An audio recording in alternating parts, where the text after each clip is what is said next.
Yes, good day, class. I welcome you to Metric Hub once again, and thank you for joining and subscribing to Metric Hub. Today I'm bringing to you Geography Grade 12, and I'm going to be doing climatology. As you can see on the board is mid-latitude cyclones. That is exactly the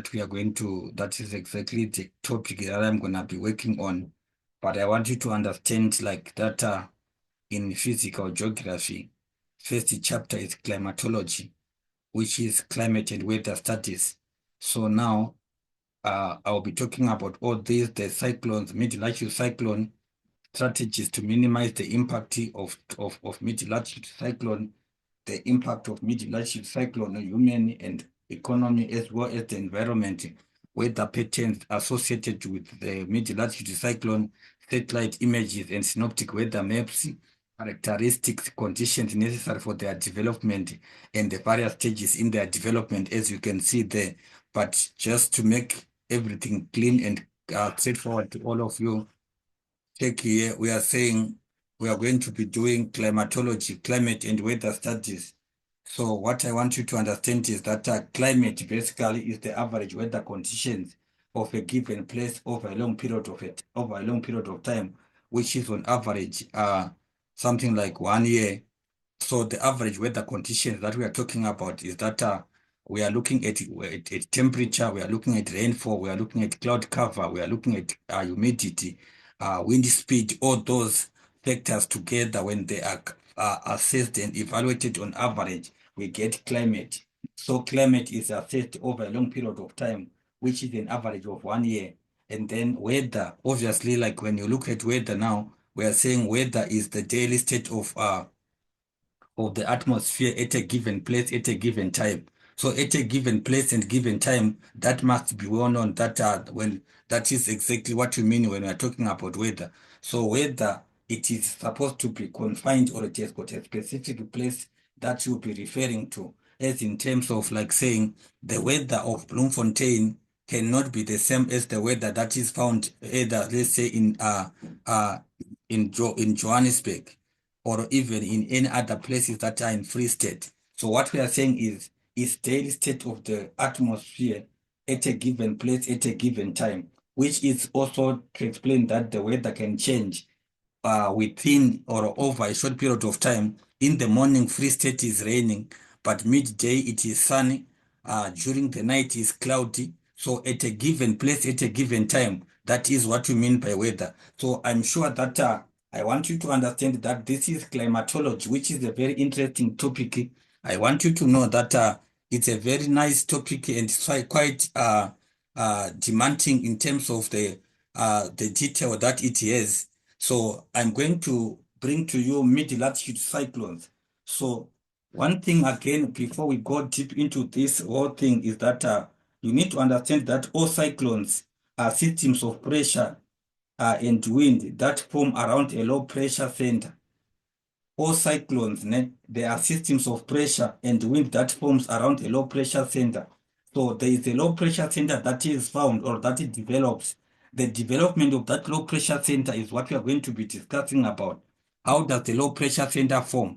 So in other words, I'm sure that you know that pressure is measured, and then we have got lines that join places of equal pressure. And then what we are saying is at the center of of a given system, we are saying that is where we find low pressure there. So pressure will be moving, or we are having the movement of air from high pressure to low pressure region.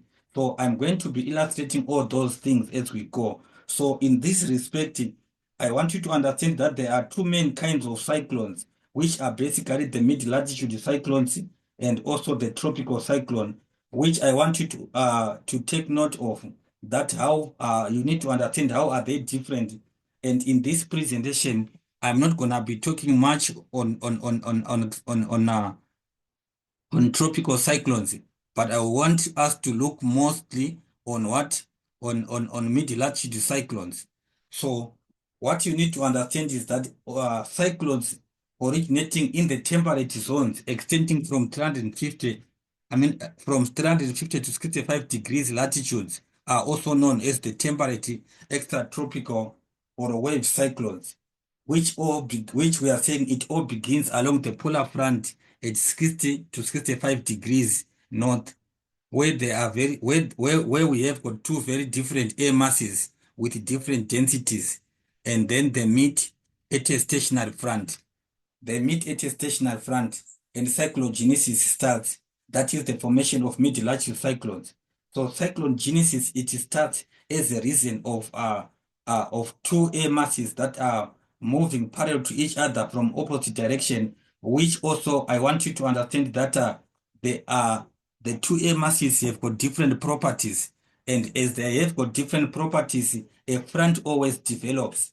A front develops where two air masses they move towards each other, which is a zone that separates air masses of different characteristics or different properties. So that is one key area, or that is one key thing that I want you to take note of. That cyclogenesis, we are talking about the formation of a mid-large cyclone or the formation of a cyclone. So in this respect, much of this presentation is going to be on the major terminology that we are going to meet or that we are going to see as we are going to go through what is it, climatology, mostly to look in cyclones, cyclone development and stuff, which I mentioned that is mid-latitude and what, and tropical cyclone. So having said that, the shear wind caused by air that flow parallel but in opposite direction, the air masses, they flow parallel but in opposite direction, create a wave rotating counterclockwise along the what, along the polar front, where warm subtropical air begins to migrate northwards. There is northward migration, and the cold polar air migrates southwards. So what happens is that at the center, at the center of this rotating wave, a low pressure system develops, rotating counterclockwise. The advancing boundary of the cold air is a cold front, and the boundary of the advancing warm subtropical air is the warm is the warm front. So in this regard, what I want you to understand is that there is a center of the rotating wave, which I want you to see that it is a pressure system that is developing there, and then the issue of the direction of rotation and movement is defined by the hemisphere in which this is taking place. So if you are in what, if you maybe want to look at it in cyclogenesis, or if you look at cyclonic circulation, which is taking place in the southern hemisphere, you should understand that it moves in a what, in a clockwise direction. If there is a clockwise circulation if you are in the southern hemisphere, and then there is also anticyclonic, or there is also anti-clockwise circulation when we are in the northern hemisphere. All these I'm going to be demonstrating them as we go. But basically what you need to know is that we have got a low pressure center that is found where air is moving in a clockwise motion from the high pressure which is outside towards the center, which is in the southern hemisphere, that it is clockwise circulation, and then anti-clockwise circulation when it is northern hemisphere.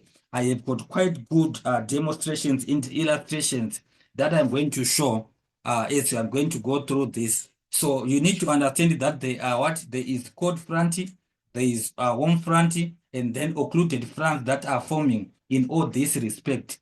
So like I said, in this presentation, my main focus is on what? On mid-latitude cyclones. All these other factors that I've identified here, just look forward to them, that you are going to see, and you are going to find good presentations as well as good lectures as we are going to go towards the with the chapter. You need to know very well that every item that is identified is going to be analyzed. However, today I'm saying I want us to build on strength, where you would understand the terminology that is used, or the terms that are scientifically making sense as we go through this topic. So therefore, as we go, everyone is not being confused. We are all okay and things are right. So let me go to the the major terminology that is used in this, the major terminology that is used in this what? In this presentation, the major terminology that is used in this presentation, I want you to look and see that these terms we have got major terms that are used in this presentation, which you need to know. And then these terms, if you know them, it therefore means that you won't have any problems as we go with our presentation and with our topic, because terminology matters. Okay, first and foremost, we need to know what is an air mass, because I talked about contrasting air masses. We talked about different properties of air masses. So therefore, what is an air mass? It's a huge mass of air extending for hundreds of kilometers with similar temperature and humidity. When we look at an air mass, we are talking about a single, or we are looking at an extended, we are talking about a huge mass which is extending hundreds of kilometers, and that is a simple single package which has homogeneous characteristics, or we have the same characteristics, which we mean to say that we look at it as in terms of the humidity. We talk about what? About the temperature of that air mass. So in that regard, that is defined as an air mass. So we look at temperature, we look at humidity. All those are key factors that we need to look at as we are to explain what an air mass is. The average water vapor, or the amount of humidity that is found in that air mass. So it is characterized by its temperature, water vapor content. That is key characteristics that we need to look at in terms of an air mass. And then water vapor is the same as what you said. It's what you called, it's what I the same thing that I defined as what? As humidity. It is humidity. And in tropical regions, the air mass is typically hot to scorching with notably high relative humidity, contributing to the emergence of what?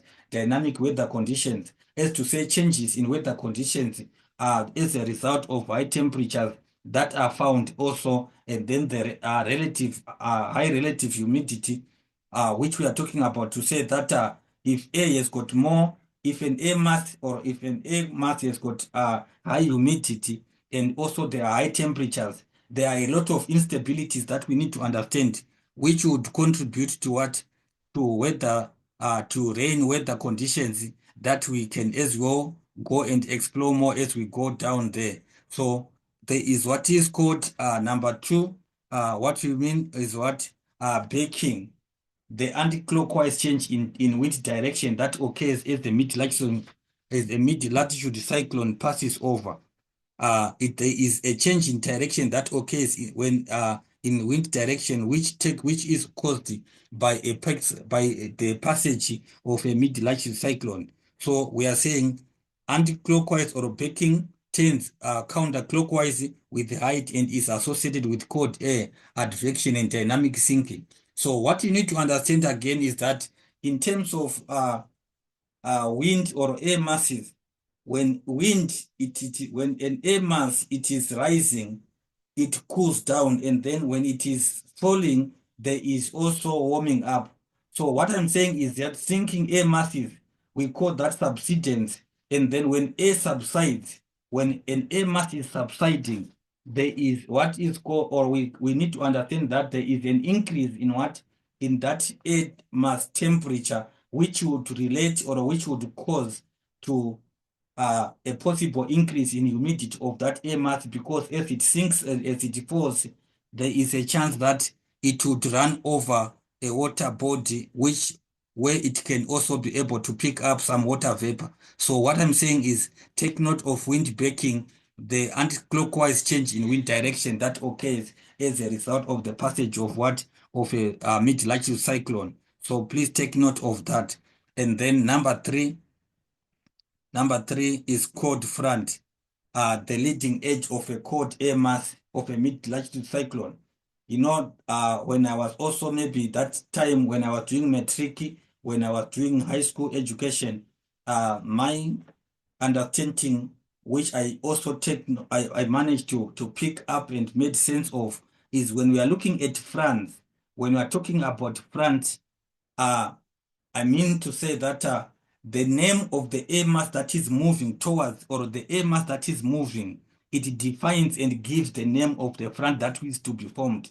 So an air mass, which when we talk about a cold front, a cold front is formed by the leading edge of a cold air mass of a mid-large cyclone. So in this respect, what is happening is that there is cold air that is moving towards warm air, or moving towards whatever other air mass which is either warmer or colder than it. But when we talk about a type of a front is formed, and it is named based on the type of the air mass that is moving. That air mass that is moving, which is causing the formation of the division that we are looking at, or that is to be discussed, defines the name of the front. So when we are in cold front, it is a cold air mass, which is we say that it is on the leading edge of a mid-large cyclone. And then in a cold occlusion, the cold air mass are overtaking the warm moiety. I mean, the warm front is colder than the cold air ahead of the warm front, and then it plows under both air masses. What I want you to understand is the issue of aerodynamics in terms of the balancing of air masses in the space. The balancing of air masses in space must be understood. Warm air versus cold air. Warm air is always lighter than cold air. In their spacing and in their balancing in the atmosphere, warm air is always on top, and cold air is always what? It is always what you call, it is below the warm air. So what you need to know is that cold air, and when cold air moves towards warm air, it undercuts by overtaking that warm air, and then it blends itself underneath, causing the warm air to rise, and then the cold air, it blends itself below the warm air. So that is one thing that you need to take note of, to say what we mean by a cold front. How does it form? These are terminologies. Like I said, we are going to further explore them as we go inside the presentation.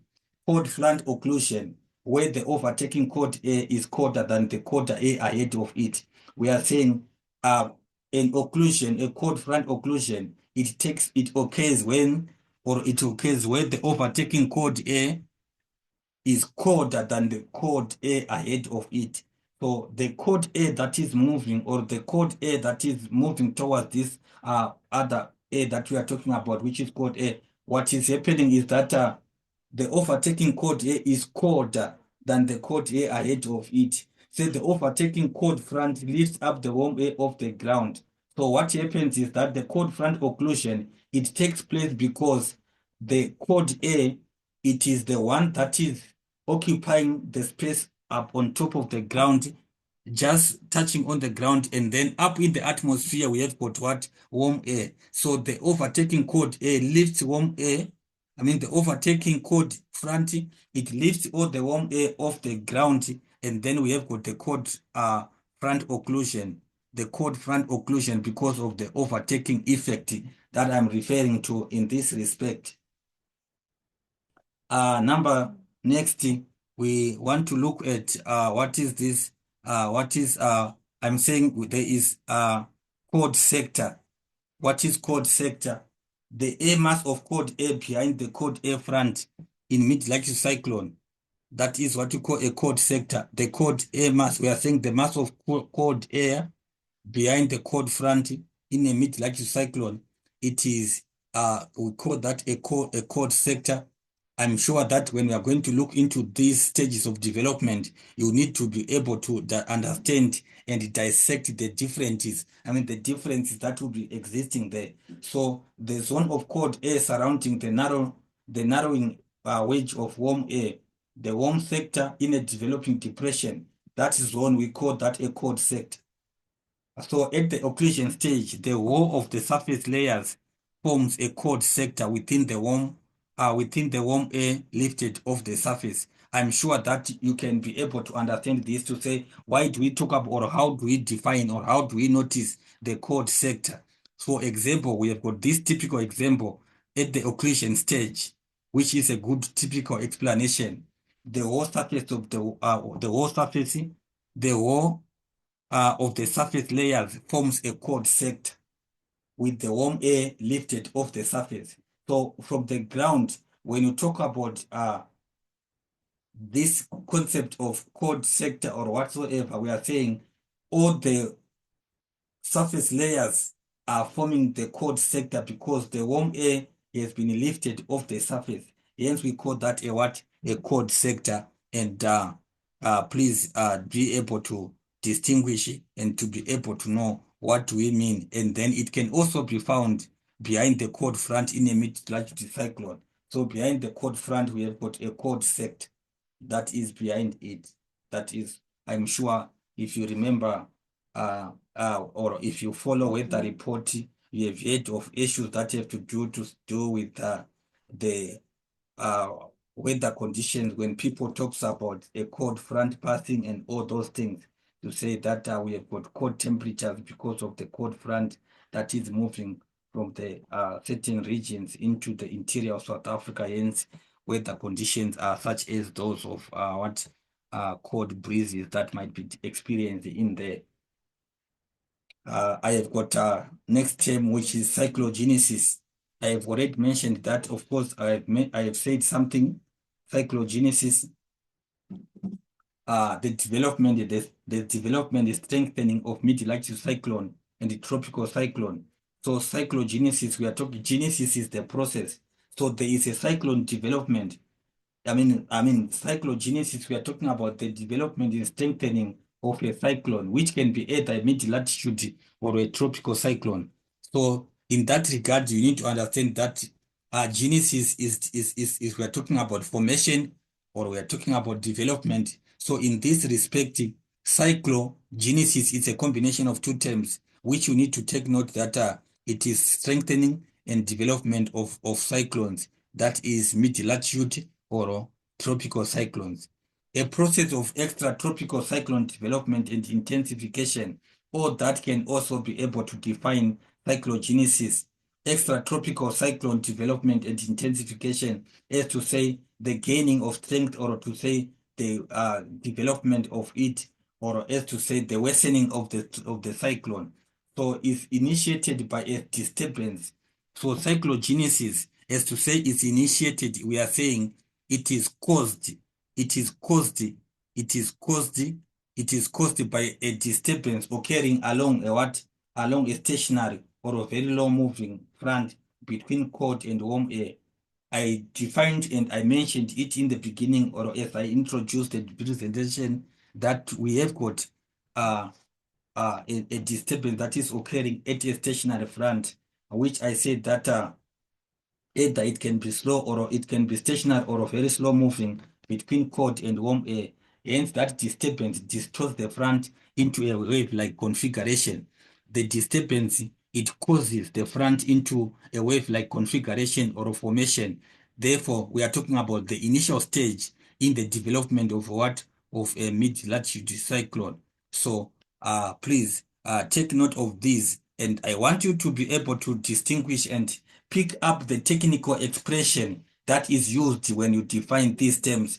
In other words, I'm sure that you know in our paper, we always have definition of terms, which sometimes you would need to be able to give a proper definition and scientifically expressed, enough content and technically put across. So we talk about the code, the fronting. Front, I once mentioned that it's a boundary separating two air masses with different densities, or a transition zone between two different air masses at the Earth's surface. When two air masses with contrasting characteristics, they meet or they move towards each other, a front forms. A front divides the two air masses into different zones, or it distinguishes or it separates them. So each air mass has a unique temperature and humidity characteristics. So because of those unique characteristics, the air masses cannot meet, cannot mix. Them not mixing is because of that microscopic zone that it separates, or that demarcates, or that frame each air mass. Hence they cannot, at the boundary where they are meeting, and then they cannot mix. Often there is a disturbance at a front which is the borderline where two different air masses comes together. There is a borderline where two different air masses come together, and then the turbulence can cause clouds and storms, whereby now we have to talk about what cyclones. So what I'm saying is that there is often such a chance of turbulence at the front, which is at the borderline, which is causing when the two, which forms when the two air masses comes together. Therefore, clouds and storms are a resultant feature that we can find there. Let me quickly go to the next term, ITCZ. In geography, grade 12s, I'm sure that this is not your first time to meet this term, ITCZ, Intertropical Convergence Zone, an area where the tropical easterlies converge. So, Intertropical Convergence Zone, it is always given as ITCZ. Sometimes you'll be given that one and you are asked to write it in full. What is the meaning of that term? An area where the tropical easterlies converge or meet together. So let us just go to the next page so that we can be able to, further explain this. So now, what I want you to see is that there is this good further explanation, because these terms, I wanted to explain them as explicitly as possible and ensure that every learner is able to perceive and get a view of what we are talking about.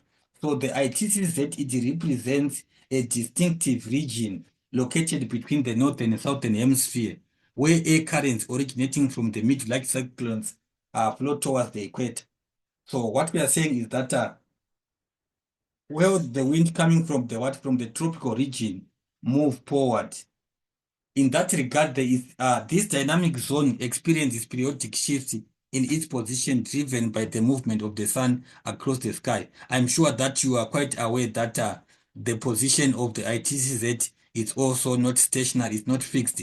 It is actually it is dynamic, and then there is periodic shift in its position, which is driven by the movement of the sun across the sky, which is caused because of the rotation of the earth anyway. So one other thing that I want you to take note of is that it is a distinctive region located between the northern and southern hemisphere, where we are talking about the air currents originating from the mid-large cyclones flowing towards the equator. And then what is the significance of ITCZ? The importance of ITCZ. What's the importance of ITCZ? The significance of ITCZ. It plays a crucial role in shaping the Earth's climate. The ITCZ is the one that defines, that influences the climate that we are having.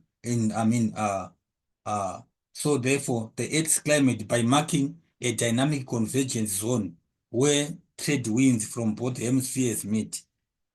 So what is the importance there is that it influences or it causes the development or the establishment of climate.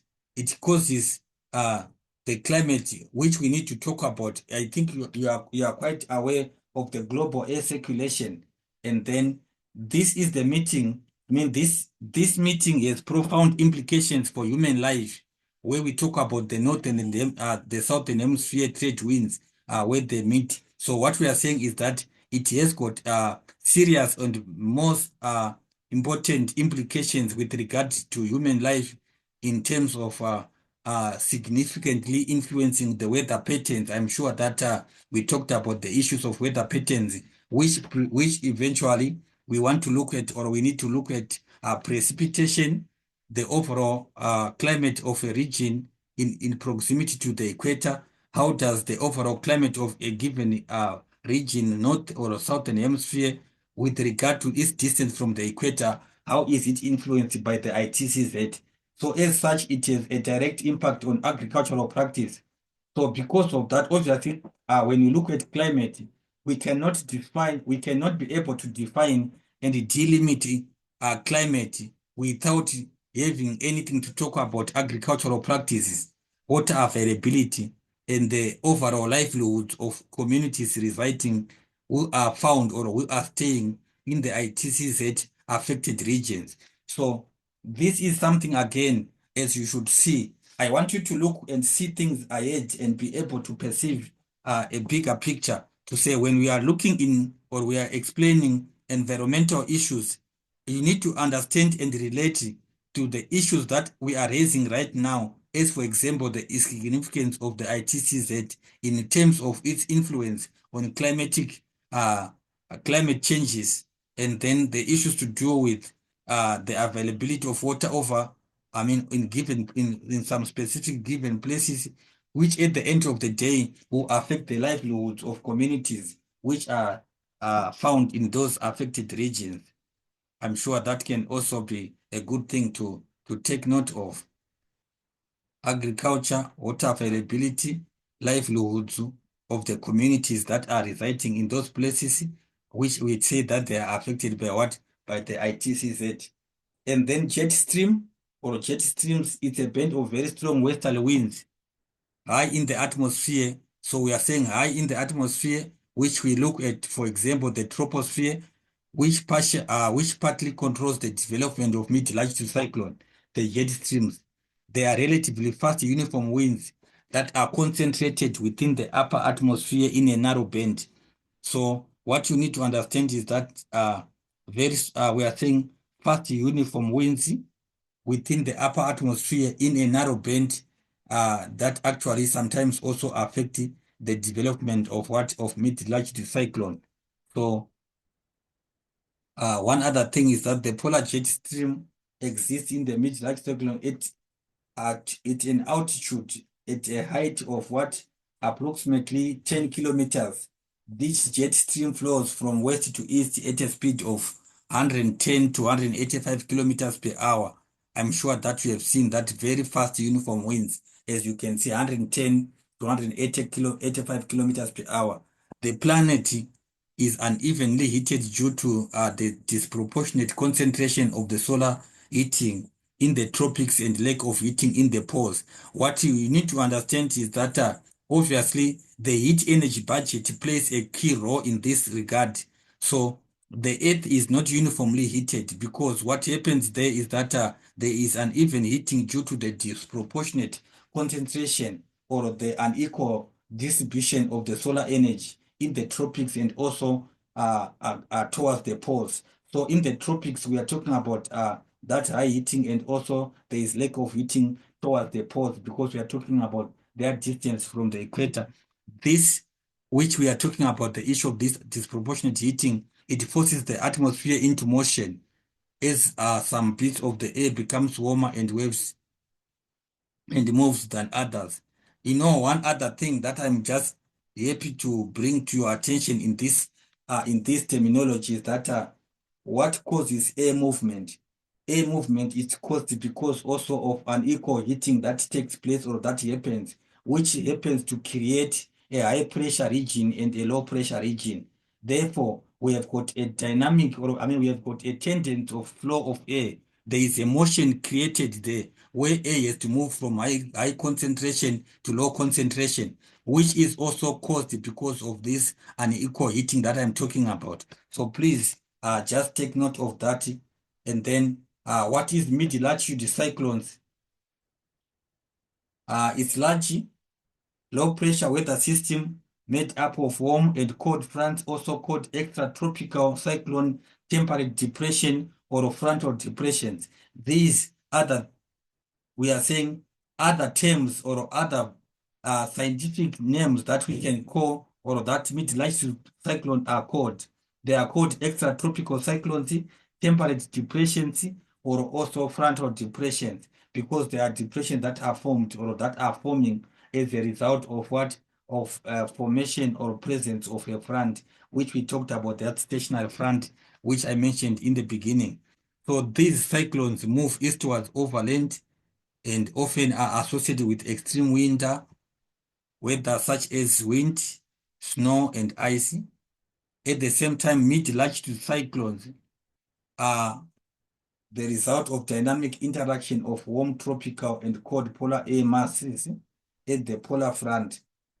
This is also the contrasting characteristic that I mentioned at first, to say two air masses of different characteristics are meeting. So in that respect, this interaction causing the warm air to be what? Cyclonically lifted vertically into the atmosphere, where it combines with the cold upper air, and also the process helps to transport excess heat from the lower altitudes to higher altitudes. I'm sure that you know that the rising, or the ability of the air to go into the atmosphere, the height that it rises up to, or the height that it reaches up to, it is controlled by its latent heat of vaporization. As to say that the heat of vaporization, the latent heat that is lost, or constant heat that is lost, uh, the lapse rates that are taking place as the air rises is affecting the height, or the level of what, of condensation that the air can reach, such that it can fall. The air cannot continuously rise, and I mean it rises to a point where the energy that it has is finished. That energy is lost as a result of what? Of evaporation. So as it is rising, it is losing that heat energy, and then as long as that energy is finished, there is no more rising. And then we now talk about the subsidence of that air mass, which you are going to see that there is a what? There is a circular movement of air which takes place as we are into explanations and analysis of these types of cyclones. Occluded front, I'm sure this is just a repetition. We have mentioned it anyway, but I can just touch it a little bit. Occluded front formed when a cold front overtakes and replaces warm air mass. And then again, we are saying it forms when warm air mass gets caught up, got gets caught between the cold air masses. So we have got a scenario which is taking place in that regard, where I want you to understand that we are saying that the air mass is what is listed. We have got this region, and then we have got in this zone. If you look at this zone where I'm drawing now, we have got what? Cold air, and then we have got what? We have got warm air that is subtented, or that is sustained. We have got warm air. Warm air is found on the upper zone there. So what I'm saying is that this condition is caused as a result of saying, oh, the warm air has been lifted up, and then below on the surface, or on the ground, we have got we are saying this where you are seeing these arrows that I'm drawing here. We are saying this is the what? This is on the what? We can talk about the earth, and then we talk about the atmosphere. So on the earth we have got cold air, and then in the atmosphere we have got warm air. So what happens is that we have got an occluded condition, where the warm air is occluded, or is cut off. You can see that this area, we are saying warm air is cut off. Warm air is what? Is cut off from the ground. It is cut off from the ground. Hence, we have got cold air only. We have got warm air is cut off, and then we only have what? We only have warm air. I mean, cold air on the ground. So I want you to perceive and note that these are the things that we are talking about, or these are the key terminologies, or key terms that you need to take note of, and then you shall see them consistently appearing as we go with this topic. Let's just go to the last part of our the last part of our presentation, which is the last terminologies that we should look at. The last terms that we are going to finish on, I mean, like what are it that we need to look at. So both the warm air is cut off and pushed upwards, like I've said there. Such fronts can bring strong winds and have precipitation. If precipitation can result, because we are saying there is what? The warm air which has got the capacity of more water vapor, can form clouds, and a variety of weather can be found along an occluded front, such as we are seeing possibilities of thunderstorms, but usually their passage is associated with a drying of the air mass. Eventually, next term is polar front. That is a zone that is separating the cold polar air, the easterlies, and the warm tropical air, the westerlies. We call that the polar front. And then that boundary or front separating warm air to the south from a cold air to the north. That is another simple definition or explanation that we can give. So we are saying this air mass boundary is often stationary. I'm sure that, remember, I talked about this polar front that is responsible for the development of mid-large cyclone at start. So it is stationary. So in that case, we are saying a stationary front forms when a cold air, a stationary front forms when cold front or warm front stops moving. The cold or warm front stops moving, and then this happens when two air masses are passing or are pushing against each other, but neither of them is powerful enough to move the other. So the two air masses are moving, are pushing against each other, but their strength is almost equally the same. So the resultant effect is that we find that there is a stationary front that will form. So a stationary front forms there because they are two contrasting air masses that are moving towards each other, pushing against each other, but with almost equally the same power, that none of the air mass is the capacity to move the other air mass. Hence, we have got a stationary front forming there. And then we have got veering wind, the shift of wind in a clockwise direction over time at a specific location, for example, from southerly to southeasterly.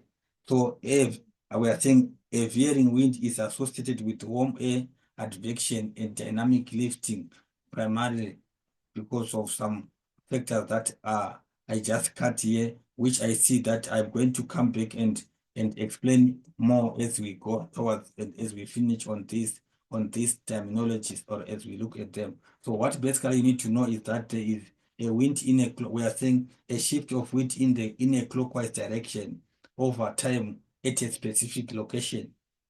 Air moves or it changes in a clockwise direction over time in a specific location, which can be defined as wind veering. So next term is that we have got what? Warm front, the leading edge of warm air. I once explained that to say it is called warm front because it is warm air that is moving towards cold air, and then it moves towards cold air, and that warm air that is moving, it cannot mix with the cold air, but it overrides on top of the cold air, resulting in the formation, or there is a gentle upliftment of that warm air that will result in the formation of a warm front. So the warm front, it is warm air moving. Cold front, it is the cold air moving. So in that regard, the type of the air moving towards any other masses is defined, or it gives the name of the front that is to be formed. An occlusion, which is a warm front occlusion, it's an occlusion where the overtaking cold air is warmer than the cold air ahead of it. It rides over the cold air mass while lifting the warm air.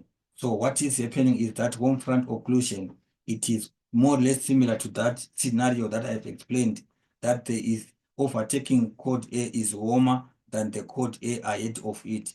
So the air that is overtaking the cold air ahead, it is warmer than the air behind is warmer than the air that is ahead of it. So what happens, it rides over that cold air, and then it is lifted up into the atmosphere, that warm air.